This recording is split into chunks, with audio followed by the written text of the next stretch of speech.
হঠাৎ করে ফজলে রাব্বি ভাই এবং মুফতি আবু তাহের ভাই চলে আসছে আমার বাসায়। তো হচ্ছে বাসায় কেউ নেই, তাই তারা এখন কি করবে বলতেছে কি খাওয়া যায়। পরবর্তীতে আমি বললাম যে আসলে খাওয়ার মতো তেমন কিছু নেই মুড়ি চানাচুর ছাড়া। পরে রাব্বি ভাই বলতেছে যে ফ্রিজে কি আছে। তো আমি বললাম ফ্রিজে মাছ মাংস আছে। পরে বলতেছে আচ্ছা ঠিক আছে, আপনি গরুর গোশত থাকলে গরুর গোশত বের করেন, বাকিটা আমি দেখতেছি। তারপর বাকিটা ইতিহাস হয়ে গেল, সেটা আপনারা এই দেখুন। কি রান্না করে আল্লাহ,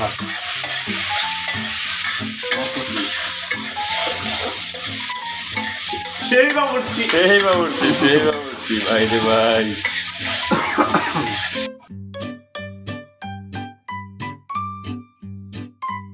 এইবারে একবার অস্থির অস্থির। লাড়াটা দেন না, একটু লাড়া দেন। এটা মনে হয় যে কলেই যাবো না, কিন্তু এটা তো গরুর গোশত। গরুর গোশত ছোট ছোট করে কাটছে তো। আরে সর্বনাশ, দেন ঠিক আছে। তরকারি দেখে বোঝা যাচ্ছে যে কি পরিমাণ জাল দিছে। পরিশেষে এখন আলু দেওয়া হচ্ছে, জাল কমানোর জন্য আলু দেওয়া হচ্ছে। তো বন্ধুরা, আপনারা যারা রান্না করতে পারেন তারাও চাইলে এভাবে চলে আসতে পারেন হঠাৎ করে, আর হঠাৎ করে আমরা রান্না করে খাবো। তো যারা রান্না করতে পারেন চাইলে আপনারাও আসতে পারেন। আমাদের কালাভুনা আজকে। আর হ্যাঁ বন্ধুরা, ভিডিওটা ভালো লাগলে অবশ্যই লাইক কমেন্ট শেয়ার করে দিবেন।